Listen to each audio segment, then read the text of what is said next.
Welcome everybody to the NASRC Natural Refrigerant webinar series, where we are here to highlight technologies and services that support the successful transition to natural refrigerants. Today's session, kicking things off with federal and state refrigerant regulations. Happy to introduce Keely Whitman and Leah Wan with Refrigerant Management Solutions, who's going to be taking us through that. Very quickly, just a few housekeeping items. We've got all of our attendees, over 200 people registered today in listen-only mode. This session is being recorded and will be available on demand, and the slides will also be available. If you'd like to submit a question, you can do so through the Q&A chat, and all questions will be either addressed at the end of this session by our panelists here or individually after the webinar is over. If you'd like to see more on our upcoming webinars, we've got our full schedule posted here, and you can sign up to receive announcements about our future webinars as they are scheduled. And with that, I will hand things over to Keely to get us started. Thanks very much, Danny. And Leah and I are honored to be the first of the webinar series from the NASRC. I think it makes sense because discussing regulations, I think, automatically leads to conversations about which refrigerants you should be using, which refrigerants you should not be using. And I think it's pretty clear to everybody that the place that the EPA is trying to get us all to move to is to low GWP refrigerants. And certainly at the NASRC, we feel that the best choice of all of the low GWP refrigerants are the natural refrigerants. So this is a really good place to start in terms of kicking off the webinar series. A couple of things to mention. So our specialty is refrigerant management for refrigerant end users, mainly food retailers. So I'm not sure that there would be anybody here at an NASRC webinar who is not part of the food retail industry. But if you are someone who manages refrigerants for data centers or something like that, or industrial or something, just be aware that what we're putting here is for commercial refrigeration and air conditioning. If you are from another industry, the regulations may be slightly different. So just keep that in mind. Let's go ahead and kick off to the first slide here. So we're just, Leah and I are going to tag team this. I'm going to handle the federal refrigerant regulations, so the US EPA. Leah is going to take everybody through the state refrigerant regulations. We have a slide that just gives you the links to a couple of resources if you'd like more information. The challenge with something like this is covering everything you need to cover, even at a very superficial level, but yet also leave time for questions all within an hour. So we are admittedly not going into a great amount of detail on any of these regulations. We're just kind of trying to get the basics down. So let's go ahead to the first slide here under federal refrigerant regulations. Let's skip to the next one. So before we get started on the actual refrigerant regulations, I want to make sure everybody knows something that is a very, very significant development that unfortunately, as is often the case with the EPA, it did not get a lot of publicity, and they did not really publicize this. But every couple of years, the EPA comes out with an enforcement strategy where the Office of Enforcement at the EPA sets certain enforcement priorities. And based on those enforcement priorities, they develop target lists. That doesn't mean that they ignore all the rest of the environmental regulations, but it's kind of just a list of, who they plan to target, who they plan to go after, if you want to kind of phrase it in from the negative perspective if you are part of the regulated community. For the first time ever, there have been a lot of enforcement actions in the past, but for the first time ever, and if you go to the next slide, this is just the exact same slide, just blown up with a couple of sections highlighted. The EPA did declare that one of their top enforcement priorities for the years 2024 to 2027 is the enforcement of HFC regulations. So just to put all of this into context, many of you are aware of the various enforcement actions that have happened. There are an awful lot of enforcement actions going on right now. All of those started in the context of HFC enforcement not being a priority. So not really sure what we're in for from 2024, 2027, but it certainly won't be less enforcement of refrigerant regulations. So I just wanted to use this platform to make sure that everybody knows this and can keep this in mind when they're making their own decisions about compliance and refrigerant management. Okay, so next slide, please. Let's go ahead and get into this. Oh, no. Oh, okay, this is fine. Leaving that or looking at that very ominous slide about the AIM Act, I think it does kind of set things up in terms of how everybody is thinking about the AIM Act. We're in a period right now where we're going through more changes to regulations than have happened in the entire history of these regulations since the 1980s. Probably more is changing now than in all of those other years combined. I do want to point out we are focusing on the AIM Act here. You still are required to comply with all the rest of the Clean Air Act, right? So the SNAP regulations, you know, some people are still in the middle of phasing out R22. There's a whole bunch of regulations. The main one that people are occupied with is, of course, Section 608. That all is still on the books, will remain on the books. We're not going to go into any of those during this webinar. We're going to focus on what is new recently and what is upcoming before we switch then into state regulations. So the first part of the AIM Act, the AIM Act so far has 3 parts in terms of the regulations that the EPA has developed. And those 3 parts correspond to the 3 different parts of the actual law, right, of the AIM Act itself. The first is what they call the HFC phase down, or sometimes the EPA calls it the allocation rules. And this should look very, very familiar to you if you're in the industry, you know, more than a couple of years. You've seen a very similar slide related to the R22 phase out, right? So one thing to notice, this is a phase down, not a phase out. So that arrow at the end there, at the, you know, right-hand side of the graph, you see that's not at 0 the way that it was for the HCFC or R22 phase out. That's why they call it a phase down. But this chart we call this the stair-step approach, is a very similar type of structure as the R22 regulations that phased out the HCFCs. The EPA, you know, could have chosen to just reduce the amount of HFCs that were allowed to be manufactured every year and have it just kind of be a gradual incline.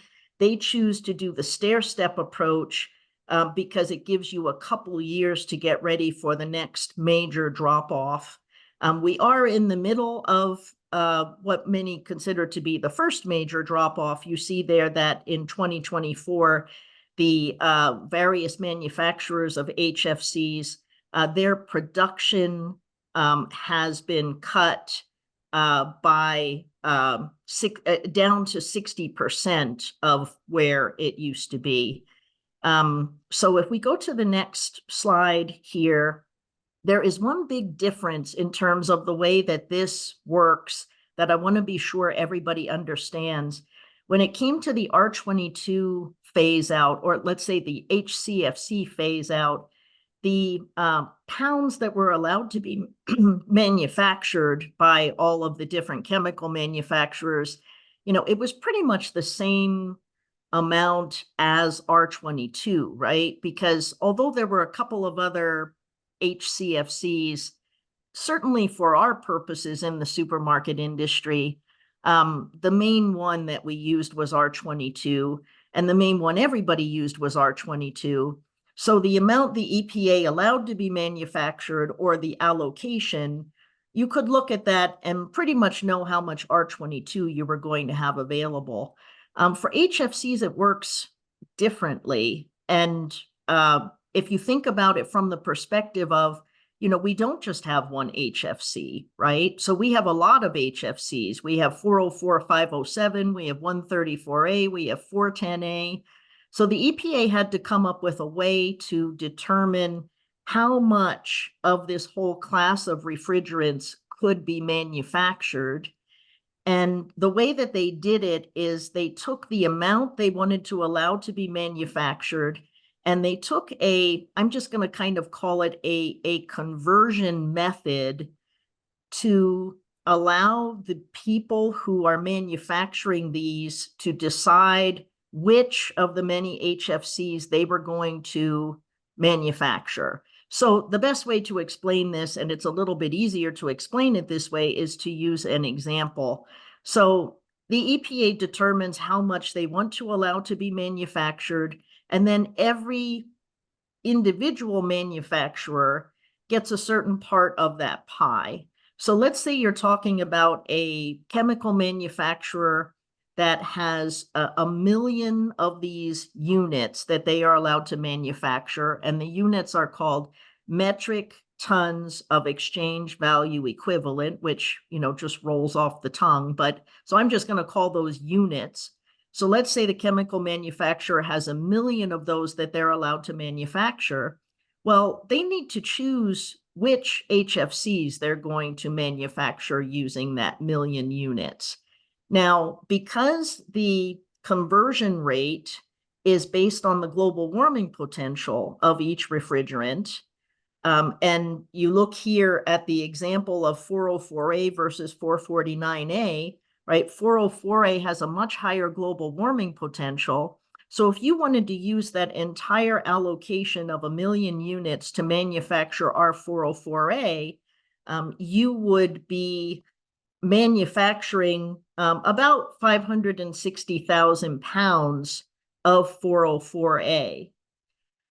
Alternatively, you could use that entire million unit allocation to manufacture our 449A, and based on the global warming potential multiplier, you can manufacture with that same million units, you can manufacture about 1.6 million pounds of 449A.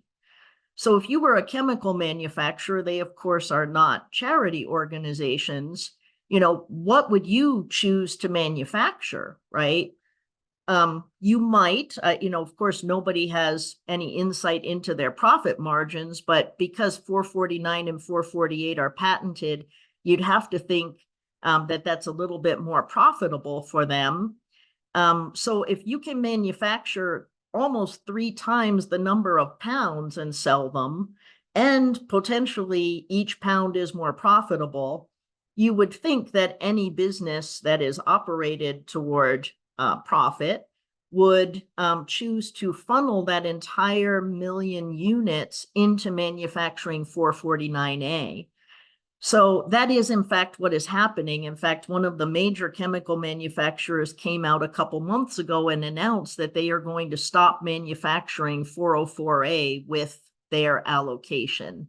So just do be aware that stair-step approach says nothing about which HFC refrigerants will be available, right?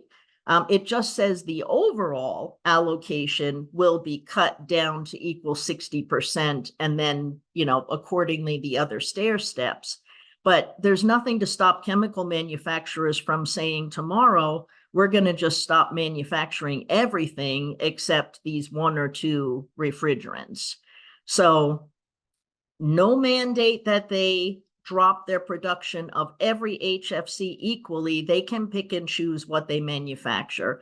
So for that reason, it's actually the individual chemical manufacturers who are determining the supply of each type of HFC refrigerant. Okay, so just wanted to make sure everybody understood that. Let's move on to the next part of the AIM Act, which is the part, we call it Part 2, referred to as the Technology Transitions Rule. And what this basically does is it sets certain bans on the use of refrigerant based on their global warming potential by certain dates for specific product categories, or sorry, specific equipment categories. This does apply to all air conditioning and refrigeration equipment. So, we're used to with Section 608 saying, oh, that only applies to equipment that has 50 or more pounds of refrigerant. Technology transitions rule doesn't matter if it has 2 ounces of refrigerant or it has 2,000 pounds of refrigerant. This is going to apply. So the other thing to note on this, for the most part, this is dealing with new equipment, and you can continue to operate your existing high GWP systems. So the technology transition rule does not in any way, shape, or form make you transition out of any refrigerant being used in your existing systems, with one small exception.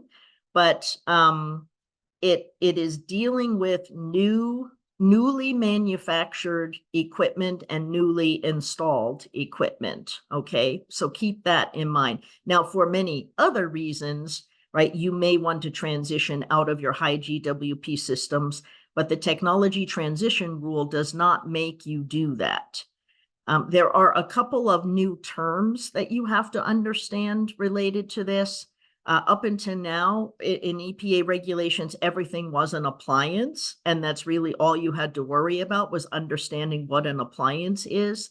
Now there are 2 types of appliances. One is a product and one is a system.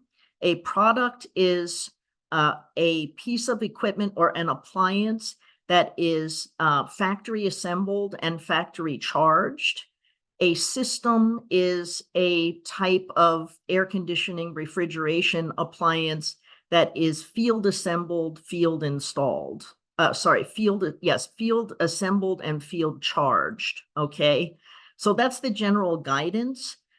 Think product, self-contained refrigerated case, packaged rooftop units, systems, rack systems, split air conditioning systems, right? Anything that you're putting the refrigerant in out in the field, and you're kind of piecing the different parts of it together out in the field. So why is that important? Why do you have to worry about that? Because the bans are based on whether something is a product or a system, okay? That one small technicality that I said in terms of the existing high GWP systems can continue to operate is based on there being 2 ways that an existing appliance can actually turn into a new appliance under the regulations, which would make the appliance subject to these refrigerant bans. And one of them is, you take an existing appliance and you basically change out almost every part of it, right? So if you do that, the EPA is kind of saying, okay, let's be real here, right? That's not an existing appliance anymore, right? Not at all the same thing that you installed 10 years ago. The way that happens is you have to replace, 100% of your compressors, 100% of your condensers, and then 75% at least of your evaporator coils out there. Okay, so that, we're still waiting for some clarification on that from the EPA, But just be aware until they give you that clarification and give us that clarification that you should be very cautious once some of these deadlines go into effect under the technology transitions rule, of these appliances that as of that date, you may be planning to remodel, right? You want to be sure you don't trigger this definition where an existing appliance suddenly becomes new. The more dangerous one, I think, that can happen at the blink of an eye is that you increase the cooling capacity and suddenly that is not an existing appliance anymore. It becomes a new appliance. And when you think about how quickly that can happen, they don't have in there if you increase the cooling capacity more than 25% or anything like that. It's just if you increase it at all, right? So think about changing out a case lineup, or somebody decides to put in a fancy new charcuterie section on an existing 404A rack. If that results in you increasing the cooling capacity under EPA regulations, meaning the evaporator heat load of the rack, and you wind up increasing the cooling capacity of the appliance, that may trigger these refrigerant bans. And the desire to add a couple cases onto an existing rack may mean that you have to change out the entire rack system. Now, I put a link here to get to we have a fact sheet. So we tried to translate this big, very complicated thing into a one-page document. I'm going to breeze through a couple of slides that show you, these are just screenshots from that fact sheet, but feel free to check out the fact sheet to kind of understand this a little bit better. There's all kinds of little footnotes and things like that on the different sections. But let's go to the next slide and I'll show you kind of what is meant here by this.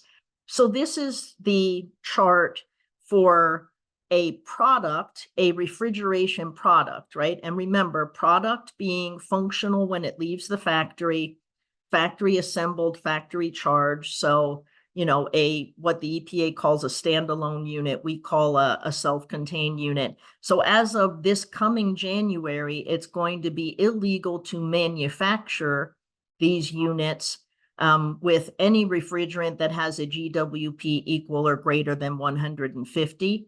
Now, there is a 3-year sell-through period of high GWP equipment that is manufactured prior to January 1st, 2025.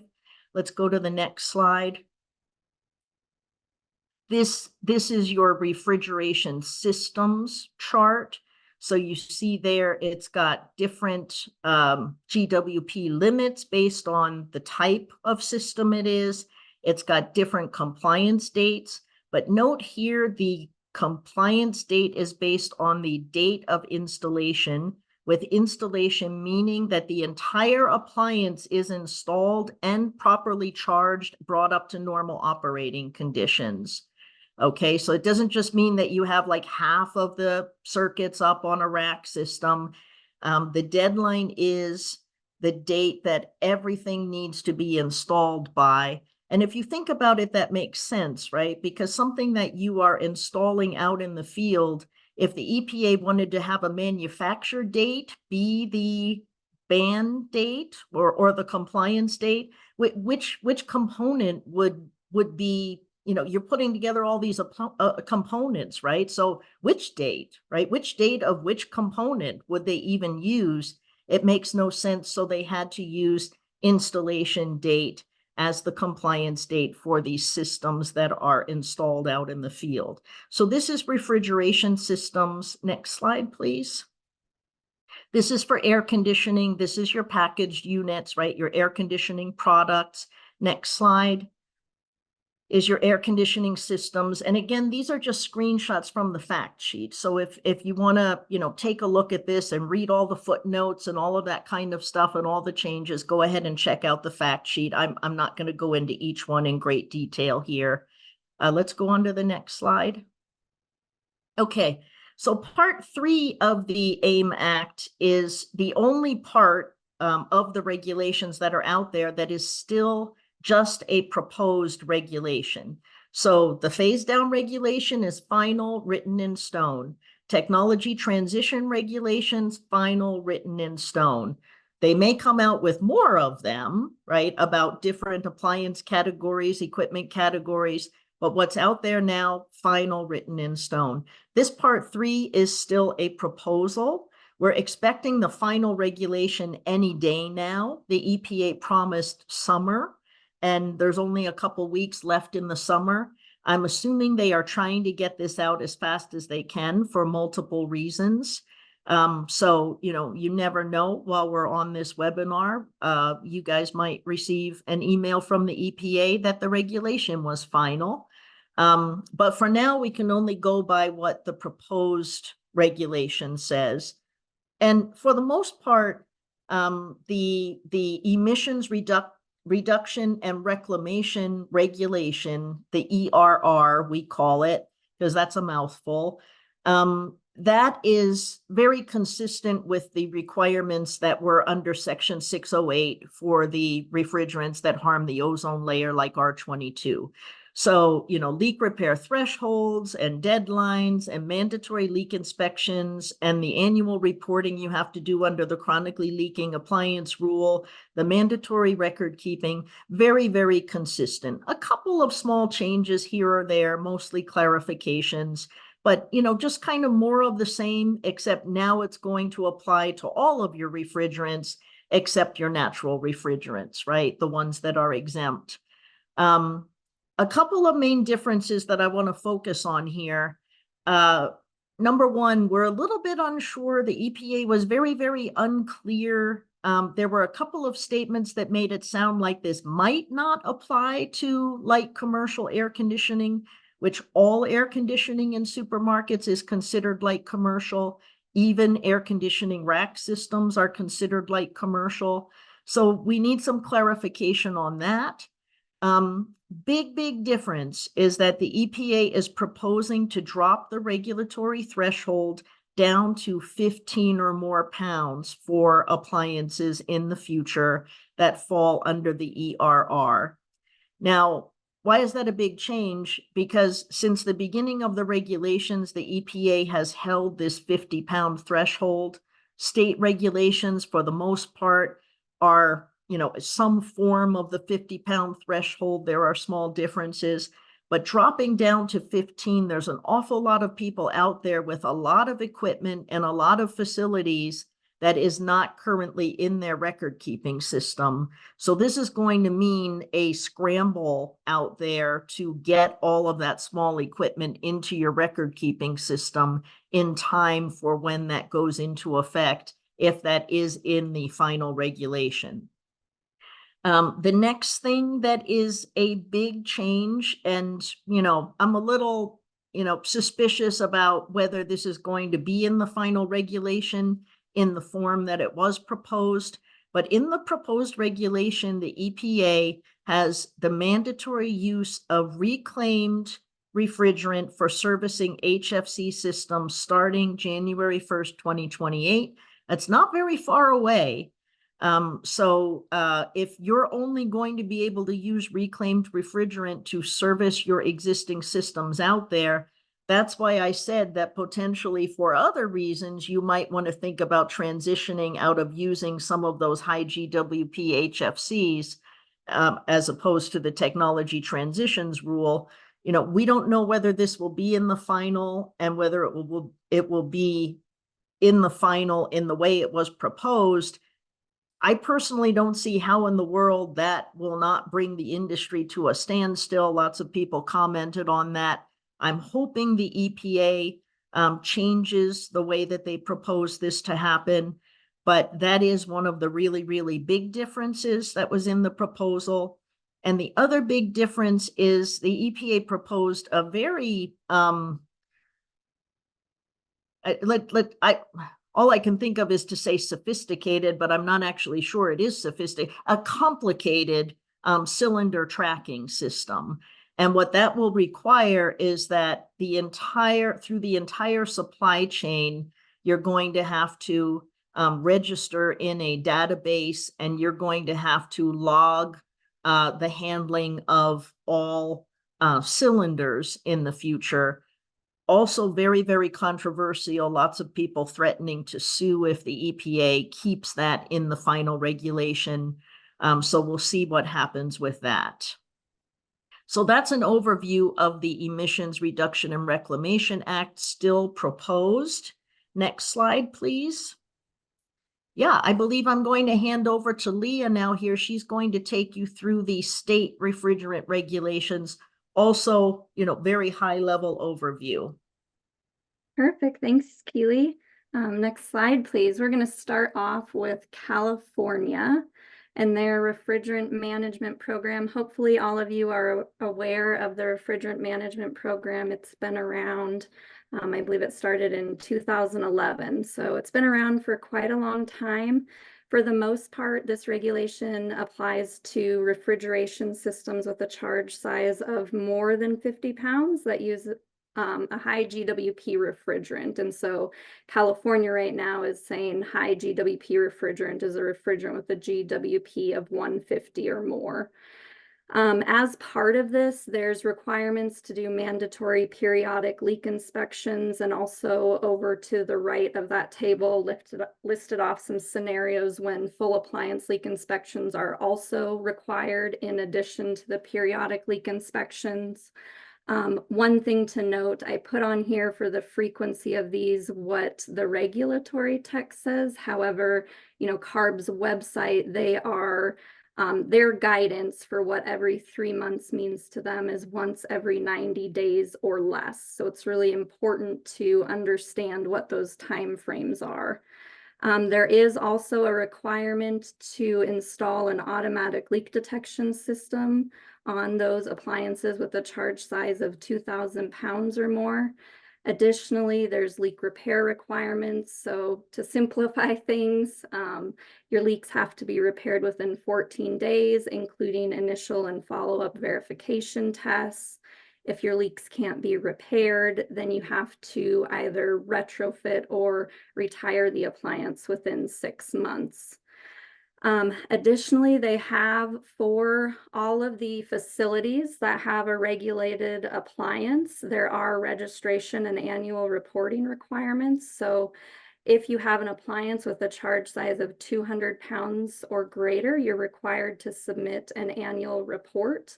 And then all of the facilities, so 50 pounds or greater, are required to register. So if you have all of your systems that are under 200 pounds, you only have to register. But if you have appliances 200 pounds or greater, you also have to submit an annual report, which includes all of your refrigerant use, refrigerant leaks, leak inspections, refrigerant purchase and use information, how much you purchased, how much were charged into appliances, how much were recovered from appliances, how much was stored in inventory, and how much was shipped for reclamation and destruction. So quite a lot of stuff there.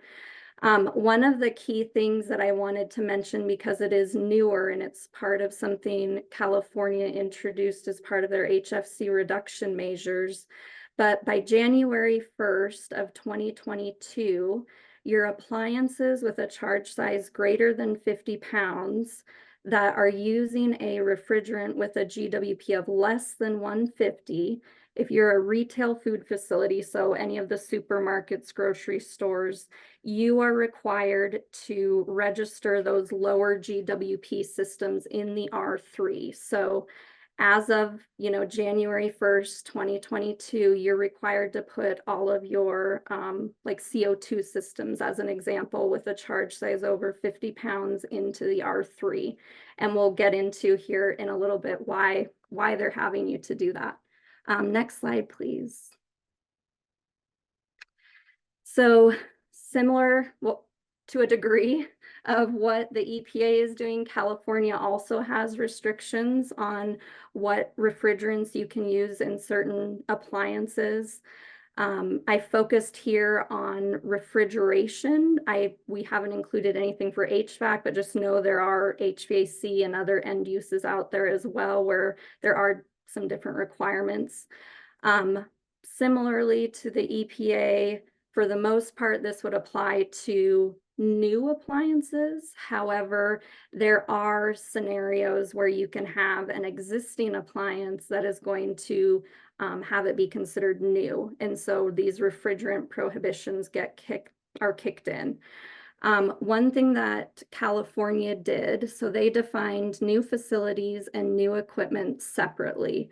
So new facilities, obviously you have your new construction, or, you know, if you have a shell and you're building a grocery store, that's going to be a new facility. That's pretty straightforward.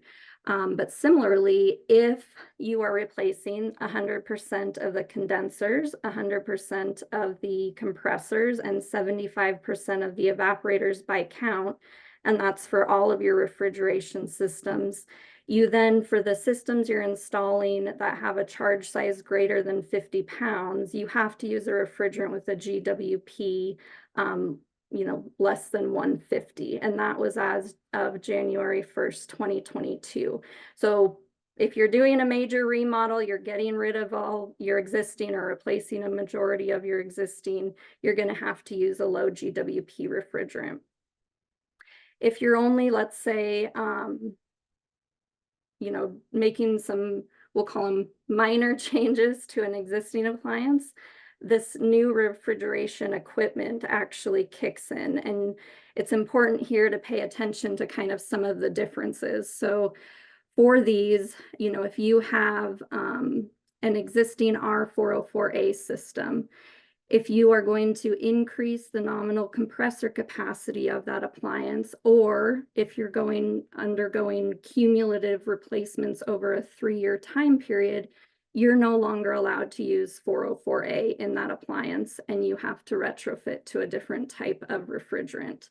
So with all of these, it's very important to pay attention if you have existing appliances, what changes you are making to those, and then what that may trigger, and then what refrigerants you're allowed to use. Next slide, please. And so specific to retail food facilities, California, they also are requiring companies, specifically retail food facilities, to reduce either their weighted average GWP or their greenhouse gas potential, which is based on a 2019 baseline. So for those companies who are considered national supermarket chains, or companies that, you know, own or operate 20 or more retail food facilities in California, each year by March 1st, you have to report your weighted average GWP and your greenhouse gas potential. And there's some formulas to calculate each of these, but basically for the larger companies, there is a interim by December 31st, 2026. Your weighted average GWP has to be less than 2,500, or your 2019 baseline has to be reduced by 25% or more. And then by January 1st of 2030, this is all companies, you know, even if you're not considered a national supermarket chain, just if you have one retail food facility in California, for example, your weighted average GWP has to be less than 1,400, or your 2019 baseline has to be reduced by 55% or more. So you have to meet one of those options. Next slide, please. The next part that California has done, and this is a big one, not sure how many folks are aware of this, but California, this is a final rule. They are banning the sale and purchase of virgin refrigerants with high GWPs. So as of January 1st, 2025, you will not be able to purchase virgin refrigerants with a GWP of 2,200 or greater. And that's a really big deal, because there are a lot of grocers out there right now, especially that have R404A still, that are using those. So it's important to understand kind of how this rule will impact you, and come up with a plan for what you're going to do. You know, do you have access to reclaimed 404A? Do you have stockpiled somewhere in California. Was your plan to drive across the border to Nevada and purchase some virgin refrigerant and bring it into California? Which, for those of you that was your plan, California has said that that is not legal. So you'll have to come up with a different plan for that.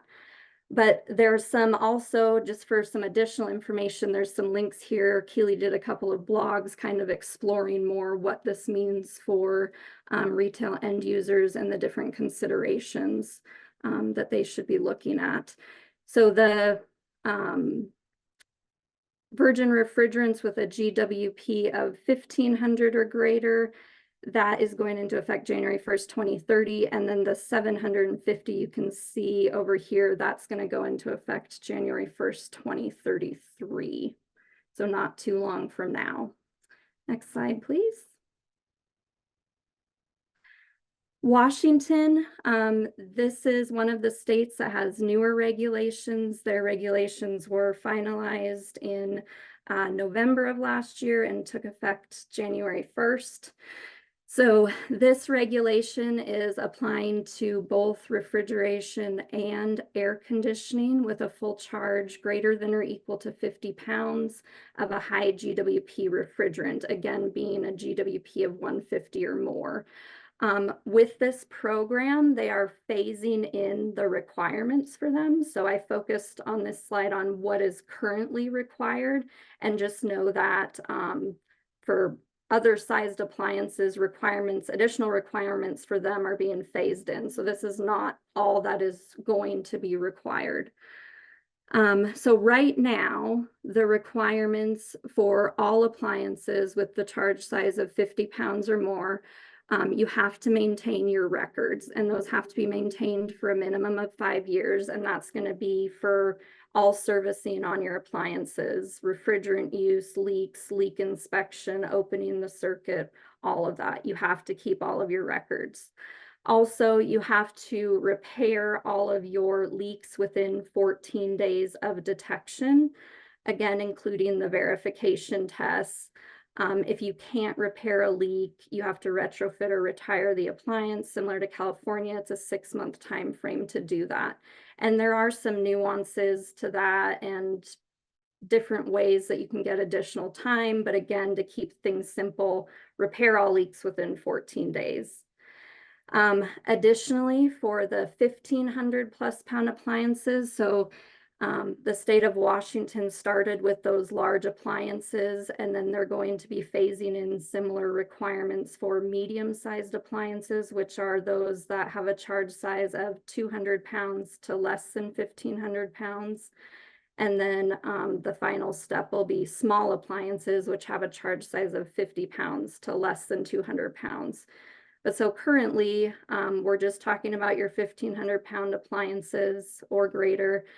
You were required to register your facility and your appliances by March 15th of 2024. So any of your facilities that had an appliance with a charge size of 1,500 pounds or greater should be registered in Washington's system at this point.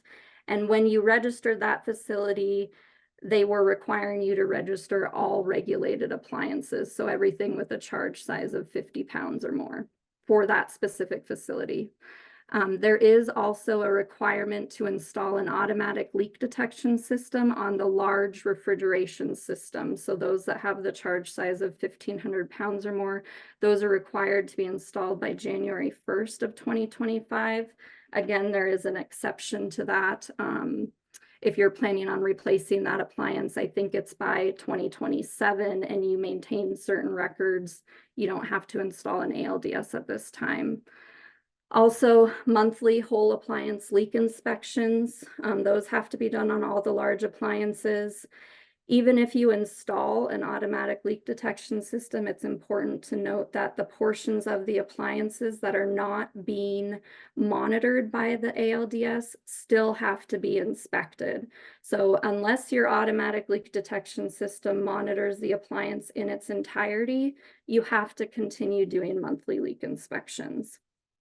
And then also, you are required to notify the Department of Ecology within 30 days if the 365-day rolling leak rate is exceeded, and their leak rates are different than the EPA. Basically, their calculation method is just the amount of refrigerant added over the last 365 days divided by the charge size. And their leak rate thresholds are lower than the EPA's. So refrigeration is at 16%, air conditioning is 8%. And then industrial process refrigeration, which they are including data centers and computer room cooling, is at 24%. Next slide, please. Washington also has their own HFC prohibitions for new equipment. Again, one of the things to really be cognizant of is when you have existing appliances and if you're making changes to those, and then, you know, what refrigerant prohibitions kick in. So for Washington, you know, if your nominal compressor capacity is increased, or if you're replacing 100% of the condensers, compressors, and 75% of the evaporators, you're no longer allowed to use a refrigerant unless it has a GWP less than 150. And one thing that Washington has made very clear is this is not like on a per project basis for the replacement of the components. This is over the lifetime of the appliance. So people have to figure out a way to be able to track that to know whether or not they have triggered this requirement. Another big thing that's slightly different that Washington did, as of January 1st, 2029, you will no longer be able to retrofit like a 404A appliance to 448A, for example. If you are going to do a retrofit, they have said that the refrigerant will have to have a GWP less than 150. And I think we all know as of right now, there isn't anything that's just a drop-in. So not a lot of good options for that either. Next slide, please. Also, New Jersey's greenhouse gas monitoring reporting rule. This one came out a couple years ago as well. This applies to refrigeration systems and chillers with a charge size of 50 pounds or more that use a refrigerant with a GWP of 150 or greater. There's a requirement by April 1st of every year to submit an annual report for these facilities. As part of that annual report, you have your facility information, but you also have to include your appliance information, manufacturer model number, full charge size, refrigerant type, all of that kind of standard information. And then your refrigerant, I refer to it as purchase and use information, but basically you have to tell them how much refrigerant you purchased, how much refrigerant you added to these systems, how much refrigerant you recovered from these systems, how much is being stored in inventory, and how much was shipped for reclamation or destruction.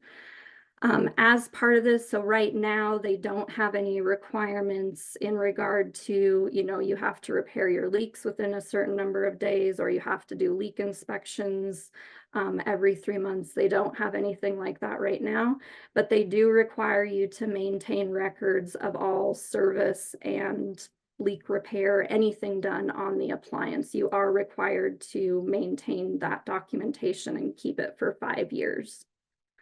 Next slide, please. So the other one, and this is proposed, this is not final. This is a big one because it is, even though kind of all these regulations we're going through are slightly different, this one is significantly different than the rest of the states and what the EPA is doing. So a lot of the states in the EPA, they are looking at, when they're talking about GWP values, they are looking at a 100-year GWP, where New York is actually looking at a 20-year GWP. And the GWP values can be, the difference between those two can be pretty significant, which is shown here over on this table. But they are looking at multiple different things as part of their program. So similarly, you know, having limits to the types of refrigerants that can be used in new equipment, or, you know, if you're making changes to existing equipment such that it's considered new, these would apply as well. They're also looking at a refrigerant sales ban. Right now, that did not specify only virgin, and so we don't know, if people will be able to use reclaimed or recovered, and it only is intended to apply to virgin refrigerants, but they are also looking at banning those substances as well, similar to California. They're also looking at a refrigerant management program, which their proposed rule has starting January 1st of 2025. So in less than 5 months, if it stays as proposed. So similar types of things, you're going to be required to do leak inspections, install an automatic leak detection system on larger refrigeration systems, repair leaks within a certain number of days. There's record keeping requirements, labeling requirements, a whole host of things that New York is going to be requiring as part of that. And then one of the bigger things too that is different, they also are proposing a refrigerant replacement program. So for all retail food facilities, if you have refrigeration equipment with a charge size greater than or equal to 200 pounds, you have to be using a refrigerant with a 20-year GWP of less than 10 by 2035.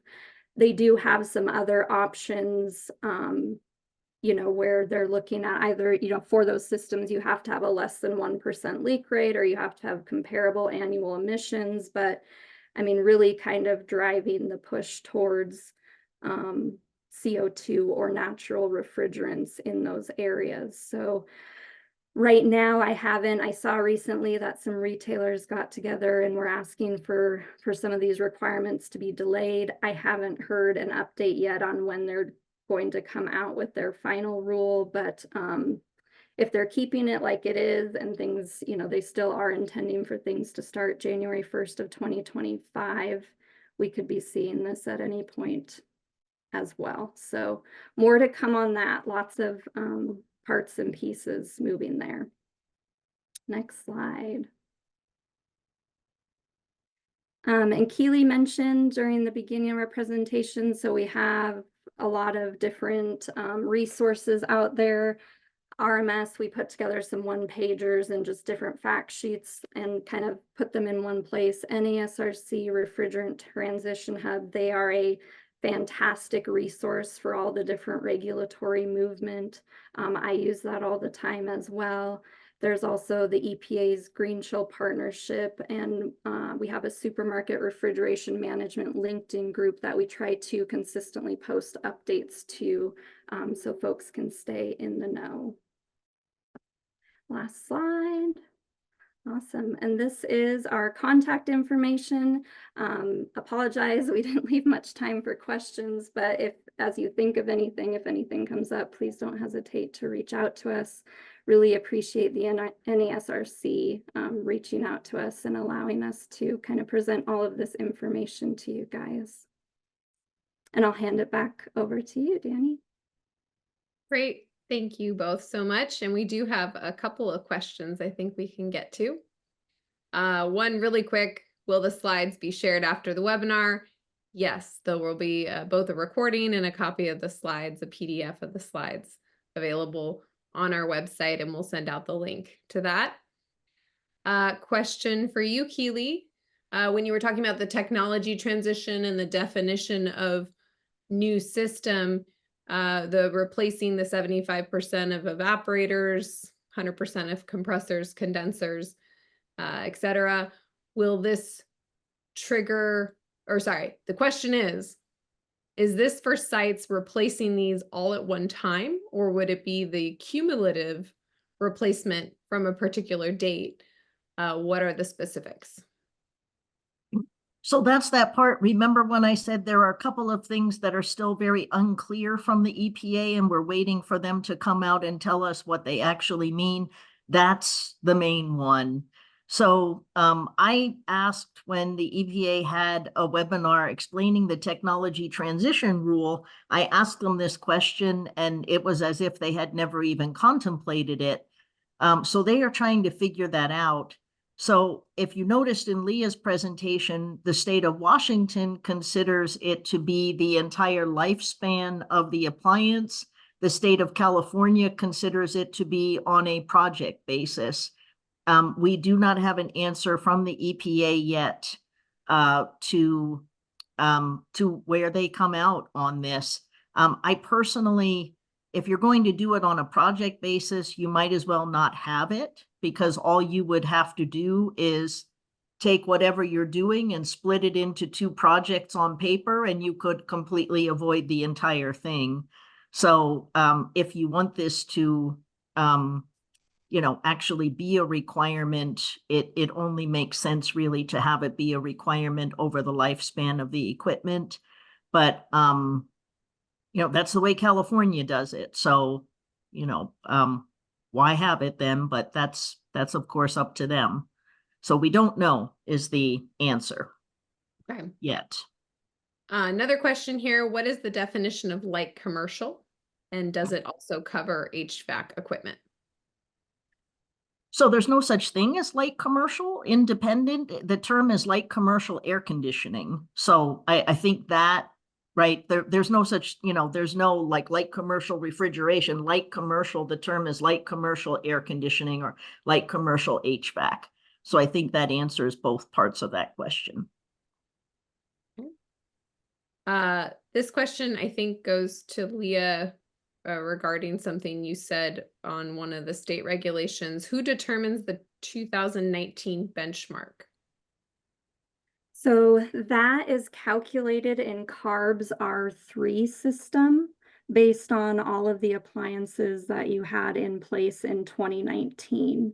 And so if you go in where you go to report your values each year, they also have your baseline, and you can go through and review that. And if there's issues with it, you can reach out to CARB, but they calculate that value.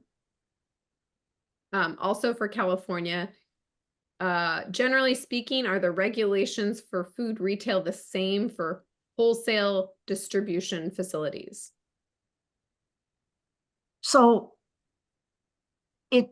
it depends. And actually 80% of the time in our area, the answer to every question, at least 80% of the time, is it depends.